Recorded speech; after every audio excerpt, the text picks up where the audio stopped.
और मैं अक्सर 15 साल से भाई को यही बोलता था कि भाई जब भी गोली खाने का वक्त आएगा तो मैं आपका बॉडीगार्ड खड़ा रहेगा आपके सामने। लेकिन सच्चाई ये है, असलियत ये है कि भाई कुछ भी कर सकते हैं अपने चहीतों के लिए।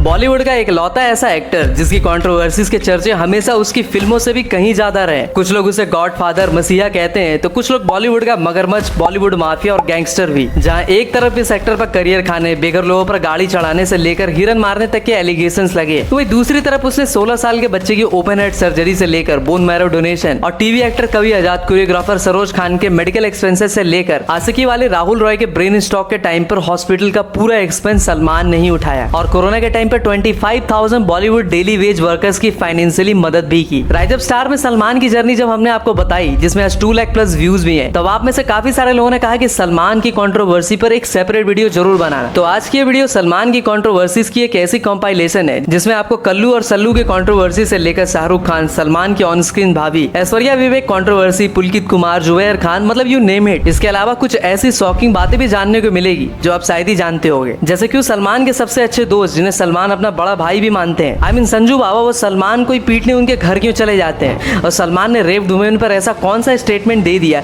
कि बवाल मच गया। और वो कौन से 3 लोग हैं जिसने सलमान से पंगे लेकर भी बॉलीवुड में अपने अरमान पूरे किए और सलमान भी चाह कर उनका कुछ नहीं बिगाड़ सके। और अच्छे अच्छे गैंगस्टर्स की अम्मी दीदी कर देने वाले सलमान लॉरेंस से इतना क्यों डरते हैं। वेल, ये किसी का भाई किसी के दुश्मन की एक ऐसी वीडियो है जिसमें आपको ये भी जानने को मिलेगा कि कैसे रोज कंट्रोवर्सी की आग से खेलने वाला ये इंसान आज खुद अपनी हाथ जला बैठा है और उसके जान पर भी बनाई है। और शायद ही ऐसी वीडियो आपको कहीं और मिले, so please enjoy the video.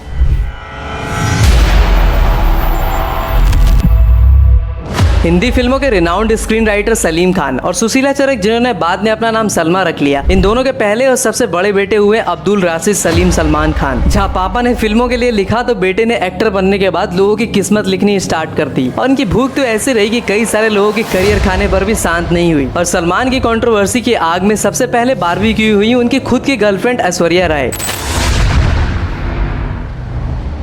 अब वैसे तो सलमान ने शाहीन जाफरी, संगीता बिजलानी, सोमी अली जैसे देसी गर्लफ्रेंड्स के अलावा कैटरीना कैफ, क्लाउडिया लूलिया जैसे विदेशी गर्लफ्रेंड सबके मजे लिए, लेकिन शादी की बात करते ही सबसे रिलेशनशिप खत्म कर लिया। लेकिन भाईजान ने सच में अगर किसी को प्यार किया तो वो ऐश्वर्या ही थी। इन दोनों की इस लव स्टोरी की शुरुआत हुई 1999 में आई संजय लीला बंसाली की फिल्म हम दिल दे चुके सनम के सेट पर, जहाँ 20-21 साल की ऐश भी सलमान के प्यार में ऐसे ही खो गई कि अपने पेरेंट्स से दूर एक दूसरा अपार्टमेंट लेकर भी रहने लगी। लेकिन अपने टॉक्सिक भाईजान की टॉक्सिटी दिन ब दिन बढ़ने लगी और 2 बोतल डाउन होने के बाद सलमान इतने पॉजिटिव हो जाते कि ऐश की छोटी छोटी बातों पर उनसे गाली गलौज से लेकर मारपीट भी करने लगते और अगले दिन नसीब के गोविंदा की तरह सब कुछ ऐसे भूल जाते जैसे कुछ हुआ ही नहीं हो। Even Aishwarya tolerated all this nuisance until she got to know about Somy Ali affair. दरअसल होता कुछ ऐसा है कि सलमान सोमी अली की सो कॉल्ड मदद करने यूएस चले जाते हैं। वहां से जब वो वापस आते हैं तो वो खुद ही एक्सेप्ट कर लेते हैं कि he was cheating on Aishwarya. ऐसे इस बात से भड़क जाती है और सलमान का फोन तक उठाना बंद कर देती है। तभी एक रात खूब चढ़ाने के बाद सलमान ऐश्वर्या को कई दफा फोन करते हैं बट वो फोन नहीं उठाती। तभी सलमान उनके अपार्टमेंट तक पहुंच जाते हैं। काफी फिल्मी अंदाज में सलमान मेन गेट पर खूब हंगामा करते हैं और तब तक मेन गेट को पीटते हैं जब तक उनके हाथ से खून नहीं निकल जाता। आखिरकार ऐश्वर्या को दरवाजा खोलना पड़ता है और सलमान फिर से उन्हीं के घर में जाकर उनसे मारपीट करने की कोशिश करते हैं और उनके पापा से भी बदतमीजी करते हैं। फिर 27 सितंबर 2002 को ऐश्वर्या मीडिया में आकर इंटरव्यू देती हैं और ये सब कुछ रिवील कर देती हैं। इवन ऐश्वर्या के पापा सलमान पर FIR भी दर्ज करवाते हैं और ऐश्वर्या कहती हैं कि सलमान के साथ relation is like a nightmare for me. इसके बाद भी सलमान उनके सेट्स पर कई बार पहुंच जाते हैं और काफी हंगामा करते हैं। लेकिन तभी 2003 में इस कंट्रोवर्सी में एक बिन बुलाए मेहमान या यूं कहे एक बली की बकरी की एंट्री होती है और उस मासूम बकरे का नाम होता है विवेक ओबरॉय। सलमान को जब ऐश और विवेक की रिलेशनशिप का पता चलता है तो वो 29 मार्च 2003 को विवेक को फोन करते हैं और भरपेट गरियाते हैं और जान से मारने की धमकी भी देते हैं। लेकिन बकरे बने विवेक इस दलदल में ऐसे फंस जाते हैं कि उन्हें कुछ समझ में नहीं आता है और वो इस इंसिडेंट के 2 दिन बाद यानी 31 मार्च को ही मीडिया में एक इंटरव्यू देते हैं और सलमान खान को एक्सपोज कर देते हैं। 29 तारीख की रात को 29th night around 12:30 technically 30th morning ये पूरी कहानी घटी है फ्रॉम इतनी मतलब गटर से गंदी ज़बान इस्तेमाल की, इतनी गंदी गालियाँ कि मुझे कहते हुए शर्म आती है। उन्होंने कंटिन्यू करते गए और उन्होंने इन सभी औरतों के बारे में इंक्लूडिंग जो मेरी मंगेतर थी गुरप्रीत, उनके बारे में बहुत गंदी, बहुत ही डेरोगेटरी, बहुत ही डिमीनिंग, बहुत चीप और इसके बाद से ही विवेक का करियर मस्त तेल में फ्राई करके खा लिया जाता है। और इसमें सबसे बड़ी बात ये होती है कि इन सब के बाद ऐश्वर्या बैकआउट कर जाती हैं और विवेक को पहचानने तक से इनकार कर देती हैं। जो इसमें आया everything okay, and she just cried and cried and cried, and I just held her. I said, क्या हुआ? And like a baby, you know, my mother who was my strength and जो मेरे हमेशा मेरी शक्ति हैं, मेरा आशीर्वाद हैं, बच्चे की तरह रोने लगी और कहने लगी कि कब तक मेरे बेटे को ऐसे करते जाएंगे? मैं भी माँ हूँ और मेरे बेटे के बारे में कह रहे हो तो मुझे कैसे लग रहा है? और उन्हें बहुत दर्द हुआ उस बात का। देन मुझे याद है कि मुझे माँ ने कहा कि I am really proud of you. कोई और होता अब तक तो या तो पागल खाने में भर्ती हो जाता या ड्रग्स वगैरह या दारू में बिल्कुल बर्बाद हो जाता। विवेक भाव को ये बात तो अच्छे से समझ में आ जाती है कि बिल्कुल पानी में रहकर मगर से बैर मोल नहीं लेना चाहिए था, इसीलिए वो एक बार कान पकड़कर स्टेज पर सलमान से माफी भी मांगते हैं, तो दूसरी बार मोदी जी के शपथ समारोह में सलमान से फिर से माफी मांगते हैं, लेकिन वो अपने भाईजान उन्हें माफ नहीं करते। कि एंगर और ये सब की भी एक्सपायरी डेट होना चाहिए। ये नहीं कहूँगा कि मैं कभी जाके, नाम क्या उनका, विवेक ओबरॉय, उनसे हाथ मिलाऊंगा या उनसे कभी बात करूँगा। मैं दूरी, वो अगर वो करना भी चाहे तो मैं दूरी हट जाऊँगा, लेकिन मेरा उनसे कोई प्रॉब्लम नहीं। मतलब इस इंसिडेंट के बाद से ही जब भी उड़ता तीर लेने का एग्जाम्पल दिया जाता है तो विवेक ओबेरॉय का नाम सबसे पहले आता है। इसके बाद साल 2002 में ही सलमान अपनी दूसरी सबसे बड़ी कंट्रोवर्सी में भी फंसते हैं, जो होती है कल्लू और सल्लू की कंट्रोवर्सी। इस कंट्रोवर्सी के लिए थोड़ा फ्लैशबैक में चलते हैं। साल होता है 1998, जब हम साथ साथ है कि शूटिंग के लिए अपने टाइगर जोधपुर जाते हैं। तो भाई साहब टाइगर निकलते हैं शिकार पर और 2 ब्लैक बग शहीद हो जाते हैं। लेकिन ये इंडेंजर्ड प्रजाति के 2 काले हिरन की मौत के बाद से ही सलमान की उल्टी गिनती स्टार्ट हो जाती है और उनके करियर और पर्सनल लाइफ पर भी काले बादल मंडराने लगते हैं। And in 2006 trial court convicted भाईजान as under wildlife protection act. Salman को 25,000 का जुर्माना और 5 साल की सजा होती है। लेकिन 2007 में राजस्थान हाईकोर्ट केस सस्पेंड कर देती है और सलमान खान को 5 दिन की हवालात की हवा खानी पड़ती है। लेकिन मामला यही थोड़ी ना ठंडा होने वाला था, बल्कि इस केस को फिर से 2012 में राजस्थान हाईकोर्ट ओपन करती है और 2016 में फिर से एविडेंस की कमी की वजह से केस क्लोज कर दिया जाता है। मतलब हमारी जुडिशियरी सिस्टम भाई साहब आए हाय हाय हाय हाय, इन्हें एक बार में समझ में नहीं आता कि सामने वाला कल्प्रिट है या नहीं। बार बार केस ओपन क्लोज करने का गेम चलते रहता है और 2016 में राजस्थान गवर्नमेंट भी इस केस में इन्वॉल्व होती है और मुद्दे को सुप्रीम कोर्ट तक ले जाती है और फिर से केस जोधपुर कोर्ट को मिल जाता है। साला ये दुख का खत्म नहीं होता बे। और फिर से सलमान को 5 साल की सजा और 10,000 का फाइन भी लगता है। वैसे आपको बता दूं कि इस कांड में उनके साथ नवाब साहब यानी अपने सैफ अली खान, अमृता सिंह, तब्बू और सोनाली बेंद्रे भी होते हैं। लेकिन सारे लोग कल्लू और सल्लू की कंट्रोवर्सी में सल्लू को अकेला छोड़कर पतली गली से निकल जाते हैं और अपने भाईजान बुरे फंसते हैं। मेरे साथ अन्याय हुआ है, मेरे साथ अन्याय हुआ है। जब पूरा बॉलीवुड ब्लैक बक केस में मुंह पर टेप और कान में रुई ठू से बैठा होता है, क्योंकि भाई सभी लोगों को सलमान से पंगे लेने के रेपरकशंस या कॉन्सिक्वेंस अच्छे से पता होता है। लेकिन तभी सलमान की ऑन स्क्रीन भाभी यानी रेणुका साहनी, जिन्होंने उनके साथ हम आपके हैं कौन में काम किया था। क्या बात है देवर जी, मैं जा रही हूँ, चहक आप रहे हैं। आज आपकी शादी की बात क्या चली, मौसम ने जादू कर दिया। यस भाभी I love you. Renuka Sahni एक सोशल मीडिया पर एक पोस्ट करती हैं जिसमें वो ब्लैक बक के कातिलों को लेकर सार्केस्टिक वे में 1998 में आई हम साथ साथ हैं कि एक गाना हिवड़ा में नाचे मोर को लेकर कहती हैं कि व्हेन द मोर वाज नाचिंग इन हिवड़ास they wanted to shoot some endangered animals and they did and ate them too. फिर क्या था, बॉलीवुड के सारे लोगों ने रेणुका साहनी से कट्टी कर ली, but luckily she was a Marathi, तो उन्होंने मराठी इंडस्ट्री में काम करके गुजारा चला लिया। लेकिन अगेन ये कंट्रोवर्सी यही थोड़ी खत्म होने वाली थी। 2 काले हिरन का श्राप सलमान खान को ऐसा लगता है कि उनकी जान पर बन आती है और इस कंट्रोवर्सी में एक ऐसे इंसान की एंट्री होती है जो आगे चलकर सलमान को फ्यूचर में जीने नहीं दूंगा मूवी भी दिखाता है। अरे मैं बात कर रहा हूँ गैंगस्टर लॉरेंस बिश्नोई की। लॉरेंस ही वो शख्स होता है जो 2018 में सलमान खान को जान से मारने की धमकी भी देता है। एक जानवर डाइड ऑफ ओवर ईटिंग।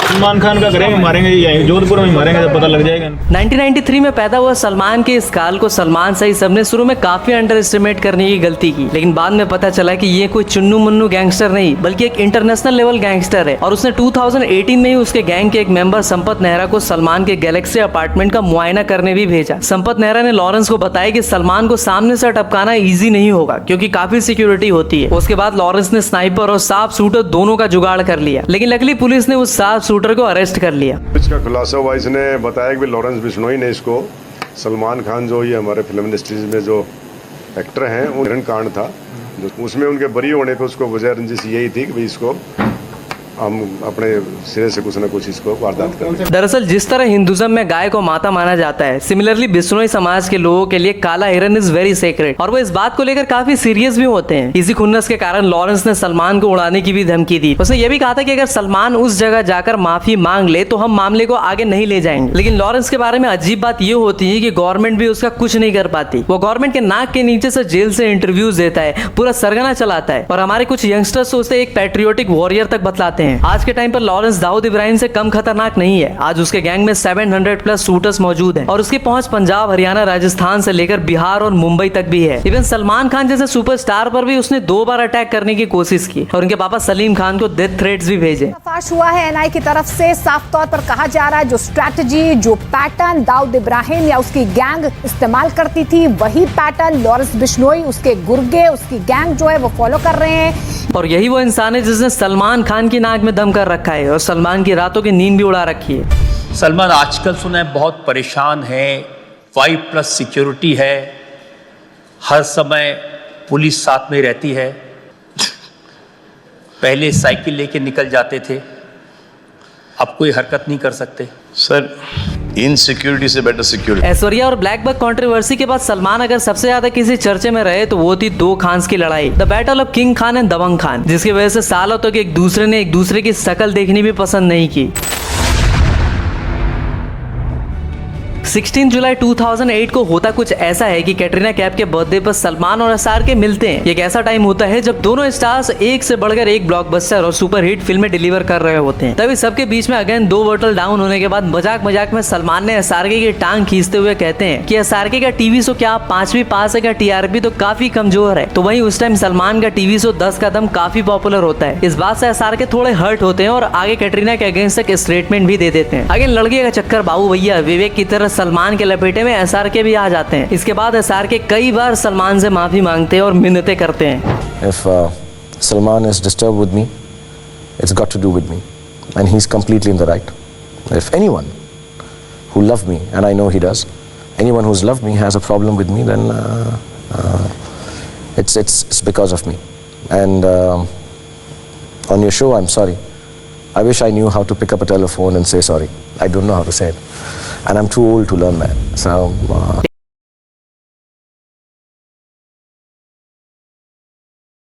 लेकिन सलमान तो सलमान है, ये आसानी से किसी को माफ करने वालों में से नहीं है। ऊपर से जिसने उनकी गर्लफ्रेंड पर कमेंट किया उसे तो वो कभी माफ नहीं कर सकते। लेकिन कई बार कोशिश करने के बाद 2013 की बाबा सिद्दीकी की इफ्तार पार्टी में एसआरके ने सलमान को सबके सामने गले लगा लिए और पहली बार सलमान की इस कंट्रोवर्सी के क्लाइमैक्स का हैप्पी एंडिंग भी हुआ। लेकिन 2008 में हुई एक छोटी सी और कंट्रोवर्सी के बारे में बताता हूँ, जो था गणेश पूजा फतवा कांड।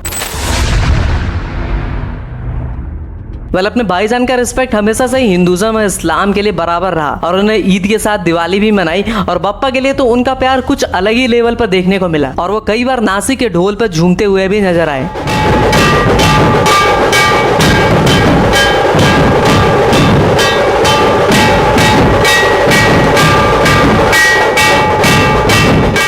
फिर क्या था, लाल बादशाह राजा मंदिर में बप्पा की पूजा करने को लेकर बरेली की एक मुस्लिम ऑर्गेनाइजेशन दारुल इफ्तार मंजर इस्लाम को इस बात का काफी बुरा लगा और उन्होंने सलमान खान के अगेंस्ट फतवा तक जारी कर दिया और ये भी कहा कि अगर सलमान सारे कलमा फिर से पढ़ते हैं तभी उन्हें मुसलमान कंसिडर किया जाएगा। सलमान ने तो इस पर कुछ भी रिएक्ट नहीं किया, लेकिन उनके बाबूजी सलीम खान ने कहा कि अगर ये लोग मुस्लिम है तो मैं ऐसा मुस्लिम नहीं कहलवाना चाहता हूँ। मेरी फैमिली एक कॉस्मोपॉलिटन फैमिली है जहाँ सारे रिलीजन्स के लोग एक साथ में रहते हैं, जहाँ नमाज भी होती है और पूजा भी। जब कंट्रोवर्सीज की बात हो ही रही है तो आपको संजू बाबा वाली कंट्रोवर्सीज भी बताता हूं कि क्यों सलमान को पीटने संजय दत्त उनके घर तक चले गए थे। अब वैसे तो सलमान और संजू बाबा दोनों एक दूसरे को काफी रिस्पेक्ट देते हैं, लेकिन एबीपी लाइव की एक रिपोर्ट के अकॉर्डिंग बात है उस टाइम की जब नए नए सलमान ने सक्सेस का स्वाद चखा था और काफी अकड़ में रहने लगे थे और बाकी लोगों को कुत्ते बिल्लियों की तरह ट्रीट करने लगे थे, जिसमें से कुछ लोग संजय दत्त के करीबी भी थे। जब ये बात रियल लाइफ खलनायक को पता चली तो वो सीधा सलमान के घर चले गए और चिल्ला चिल्ला कर कहा कि कहाँ है भड़वे, बाहर निकल। सॉरी। सलमान खान को यह बात अच्छे से पता थी कि ये आदमी काफी टेढ़ा है, तो उन्होंने मामले की गंभीरता को समझते हुए संजय दत्त को शांत करवाया और आगे जाकर दोनों ने इस बात पर मिट्टी डाल दिया। लेकिन गुरु सलमान खान की कंट्रोवर्सी के अगले शिकार हुए अपने कपूर फैमिली के बेटे रणवीर कपूर, जिनका करियर तो शुरू होने से पहले ही खत्म होने वाला था क्योंकि भाई साहब ने सलमान से जो पंगा ले लिया था, तब सलमान ने तो इनकी जमकर सुताई भी की थी। अब देखो भाई, एक तरफ सलमान तो दूसरी तरफ ऋषि कपूर, और दोनों ही काफी भड़काऊ किस्म के आदमी। कई फिल्मों में एक साथ काम करने के बाद भी ऋषि कपूर ने कई बार सलमान को लेकर कुछ उल्टे पुल्टे स्टेटमेंट दिए, और इवन ऋषि कपूर तो मीडिया वालों को भी बीच बीच में औकात दिखाते रहते थे और कई बार उनसे मिसबिहेव भी कर चुके थे। लेकिन एक बार जब सलमान संजय दत्त के साथ मुंबई के एक पॉश क्लब में पार्टी कर रहे होते हैं, तभी अपने दोस्तों के साथ रणवीर भी वहां पहुंच जाते हैं और किसी बात पर भाईजान से उनकी बहस हो जाती है। फिर क्या था, रणवीर वहीं सूद दिए जाते हैं और सलमान उनके कान के नीचे जो बजाते हैं कि 1 मिनट में रणवीर का सारा नशा टूट जाता है। और बॉलीवुड के दो प्रोमिनेंट फैमिली के बीच होने वाले इस कंट्रोवर्सी को संजय दत्त किसी तरह संभाल लेते हैं। लेकिन अगर रणवीर ने थोड़ी सी भी अकड़ दिखाई होती तो उनका करियर शुरू होने से पहले ही बिना मिर्च मसाले के खा लिया जाता। जब ये बात ऋषि कपूर को पता चलती है तो वो फ्लावर से फायर हो जाते हैं। इवन सलीम खान भी सलमान पर ऋषि कपूर और रणवीर दोनों से माफी मांगने का प्रेशर बनाते हैं, लेकिन भाई तो भाई है, पीट दिया सो पीट दिया। आखिरकार सलीम खान को ही ऋषि कपूर और रणवीर कपूर से माफी मांगनी पड़ती है। सांप को पाल रहा था। वैसे भाई सलमान ने ऑडियंस को फिल्मों से ज्यादा हमेशा अपनी कंट्रोवर्सी से एंटरटेन किया। वेल, इस वीडियो में सब कुछ कवर करना तो पॉसिबल नहीं है क्योंकि लंबी वीडियोस को अक्सर ऑडियंस बीच में ही छोड़ के भाग जाती है। तो इसके अगले पार्ट में हम आपको पुलकित कुमार, जुबैर खान, गोविंदा, मिथुन और अरिजीत कंट्रोवर्सी के अलावा सलमान के 26/11 अटैक के शॉकिंग स्टेटमेंट, रेप वुमेन वाला स्टेटमेंट, अखिलेश यादव कंट्रोवर्सी, जिसके बारे में आपने सुना तो जरूर होगा, लेकिन हम आपको एक एक पॉइंट अच्छे से एलोबोरेट करके बताएंगे। बट हमारी आपसे एक छोटी सी रिक्वेस्ट है कि कमेंट में पार्ट 2 जरूर से स्पैम करना। वेल, 200 कमेंट का टारगेट रखते हैं। जैसे ही 200 कमेंट पूरा होगा, तुम्हारा लैडर भाई वीडियो लेकर तुम्हारे दरवाजे पे खड़ा होगा। तो वीडियो पसंद आई हो तो लाइक ठोको और कमेंट करने में शर्माना बिल्कुल भी नहीं। तो मिलते हैं तुमसे अगली वीडियो में, तब तक के लिए हर हर महादेव।